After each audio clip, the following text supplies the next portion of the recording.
He's back! It is Edgar Markov. Whether you missed him in Commander 2017 or briefly met him in Crimson Vow as Edgar Charm Groom, you can definitely get him in the upcoming set Innistrad Remastered. Want to create a commander deck that dominates the table with vampire synergies, constant token generation, and endless life-draining power? In this video, we'll break down the ultimate Edgar Markov deck build that will have you rise to the power as the vampire lord you were always meant to be. Welcome to Zap Zap Magic, everyone. I'm Darren, and here is my assistant Silver the Husky to help me stay on track. Hope you guys are doing well, and let's get into today's deck tech on Edgar Markov. Edgar Markov is a whopping 6 mana commander with red, white, and black color identity. Even though he is expensive to cast, but you don't need to do so due to his Eminence ability. Whenever you cast another vampire spell, you'll get a 1/1 vampire token. If you did cast him, he has First Strike and Haste, and he can pump up your vampire team. Edgar Markov has one of the most busted Eminence ability, and there aren't many cards that can stop Eminence triggers. This means that as long as Edgar Markov is in your command zone, you'll be getting free 1/1 vampire token. The more vampires you assemble, the scarier your boards get. Then you can overwhelm your opponent with a vampire army. First of all, you're playing a color combination that doesn't have access to green, so you want to run all these artifact ramps.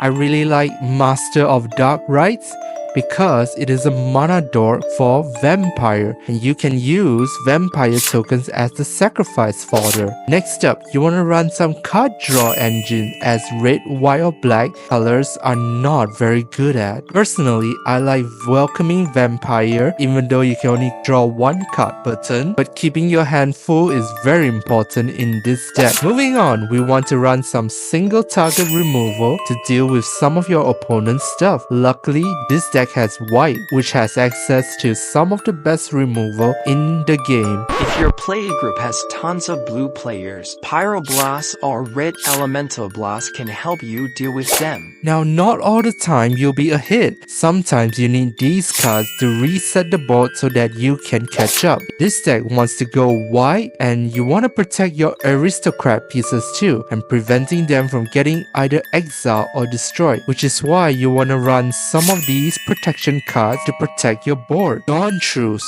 Boros Charm, and They Shall Know No Fear can protect your team. Clever Concealment is exceptionally good against Vault Wipe that bounces or exiles. Teferi's Protection can buy you one more turn. Finally, let's run some reanimation spells to bring back your vampires over and over again. Reanimate and Phyrexian Reclamation can bring back one creature at a time. Haunting Voyage, however, can bring back the entire team if you foretold this card.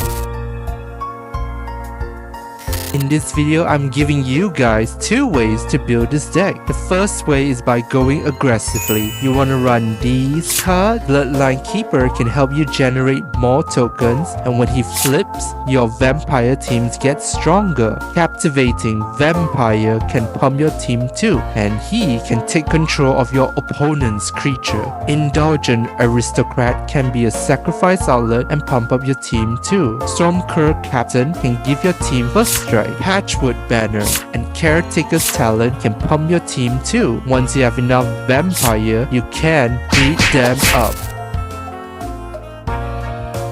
Another way to build this deck is by going Aristocrat playstyle, where you play tons of life gain and life loss cards. Bloodthirsty Conqueror from Foundation can help you gain life whenever your opponent loses life. Yahenni Undying Partisan can help you sacrifice vampire tokens to trigger those life gain and life loss cards. Creeping Bloodsucker can help you gain life and deal damage to your opponent.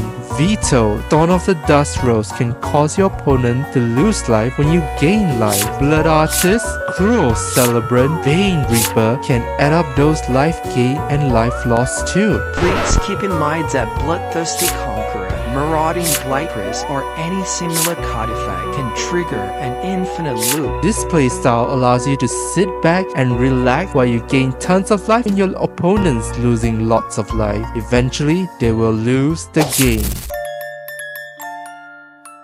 I want to highlight some MVP for this deck. Charismatic Conqueror is a very strong card in this deck. Whenever your opponent casts their creatures or artifacts, they have the option to either come in as tap or untap. If it's untapped, you get more vampire tokens with lifelink. If it's tapped, they are leaving themselves vulnerable for one turn and you can beat them up. Sorin, Imperious Bloodlord, allows you to cheat big, scary vampire into play, such as Vein Reaper or Butcher of Malakir. Carmen, Crow Sky Marcher is a good card in this deck that sacrifices a permanent part checks for all players and she get bigger and bolster your life total too. Moreover, she can return one permanent card from the graveyard to the battlefield. Yes, permanent, not creatures, not artifact, straight up permanent. Pretty good. And that is all for this video. You can check out both of these decks in the link under the video description. What are your thoughts of Edgar Markov Commander deck? Did you miss out on the Commander 2017 pre-cons? Are you excited to build this vampire deck? Please let me know down in the comment section below. I'm curious to know what you guys think.